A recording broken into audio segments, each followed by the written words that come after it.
when we look at the globe as a whole, we find that there is generally a disconnect between the different generations, the older generation, the middle generation, and the younger generation, the youngsters, the youth. When we look at the life of Rasulullah sallallahu alaihi wasallam, there was no disconnect between the different generations. There was no disconnect between the youngsters and those who were older.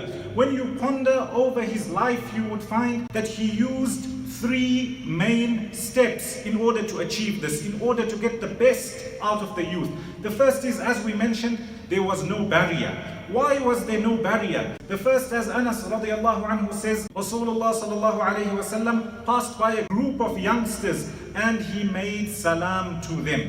What is salam? This greeting breaks down barriers and it makes the people come closer. That's why in a hadith in Sahih Muslim, Rasulullah sallallahu alayhi wasallam says that you will never believe until you love one another. He then says that should I not tell you of an act of worship which if you carry out, it will increase the love between you all. Afshu salama bainakum. He didn't just say make salam. He said spread salam amongst you. Anybody who you see, young or old, small or big, you know them or you don't know them, make salam to them. This helps to break down barriers. So Rasulullah sallallahu alayhi wasallam would not only greet those who he knew or those who were the same age as him, he would also greet the youngsters, those who we would see 5, 6, 7 years old. Not only that, he would ask them about the things which they liked. Anas ibn Malik radiallahu anhu says that he had a brother who had a small bird. We could call it a pet. Rasulullah sallallahu alayhi wasallam would ask him, he would say, Ya Aba Umayr, oh Aba Umayr, giving him a nickname. What has your small bird done? How is your small bird? What happened to your small bird? So look at how he's at the level of these youngsters. There's no barriers. He's asking them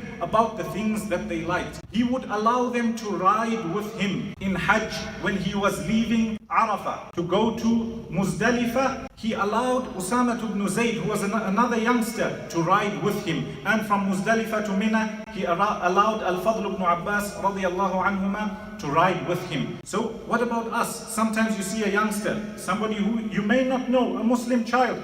You're going somewhere, he's going somewhere, call him to ride with you.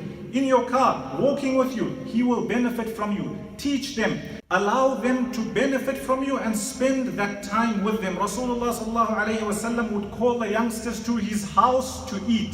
Jabir radiallahu anhu says, as recorded in Sahih Muslim, one day Rasulullah sallallahu alayhi wasallam called me to his house and he took out a few pieces of bread. It doesn't have to be something lavish.